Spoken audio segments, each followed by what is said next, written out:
the oldest standing Victorian home in downtown Indianapolis on Meridian. It's considered one of the 99 most historic homes. We have tons of culture in Indianapolis and in Midwest cities, but the reality and the perception is that you mention a city like Indianapolis to somebody that's never been here, and they're like, where? Why would you go to Indianapolis? Why did you buy a place in Indianapolis? What's going on down there? They really don't get it unless they've been here.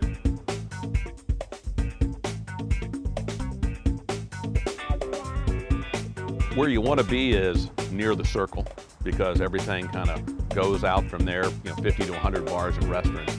We are just 6 blocks south of the circle, 2 blocks from Lucas Oil, which Super Bowl, Colts, Big Ten championships, 3 blocks from the convention center, 3 blocks from where the Pacers play. And so it's all right here. So what did you get when you got this place, and what has it become? I got a beautiful award-winning garden that we're sitting in right now, where there was no place to sit. There were plants all over the place, but it had been featured in Better Homes and Garden magazine several times. Great gardens. The carriage house that you're staying in, I call that the bonus house. When I walked in there, I didn't consider it inhabitable, so we took that carriage house down to the studs and rebuilt it. The carriage house was the original home. It was on the corner, built in 1850. Then it was moved in 1890 to make room for the Victorian home.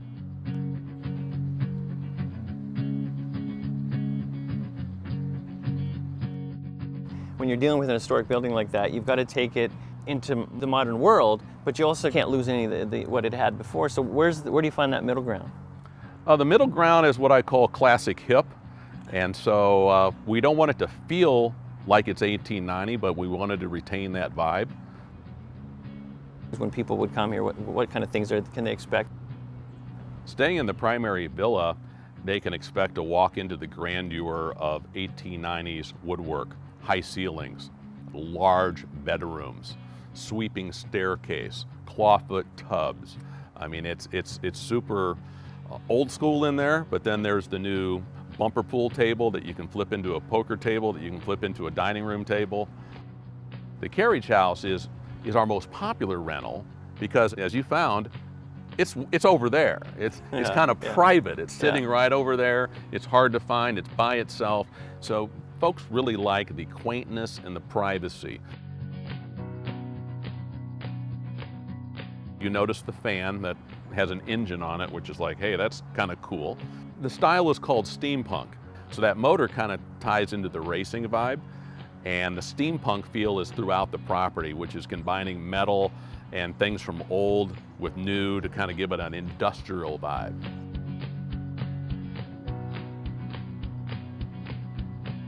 You're essentially urban, but you wouldn't know it. You're looking around, you're like, it's an oasis in a way, right? It really is. As you and I sit here, it's super quiet. We can hear some cars in the background, we hear birds, but we're right in downtown Indianapolis with a large property that, quite frankly, most people don't know it exists.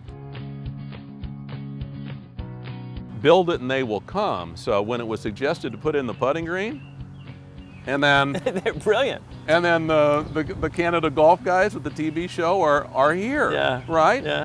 Kind of think there was positive karma happening here. Oh yeah. Tell us who Jerry Wade is. Jerry Wade's a little kid that was born on 46th and Guilford up here near Butler. And my mom used to bring me downtown to Indianapolis at Christmas time to look at the Monument Circle when it was all lit up in lights and look at the water flowing. We'd walk around that circle, and I just was always in love with Indianapolis. And then I moved up to Minnesota, which was my only job out of college. I've been marooned up there, kind of close to Canada, ever since, but I've been migrating my way back here. And when I saw this property and that view of the Monument Circle, where this is the only place that has that view, it seemed like it was meant to be in honor of my mom.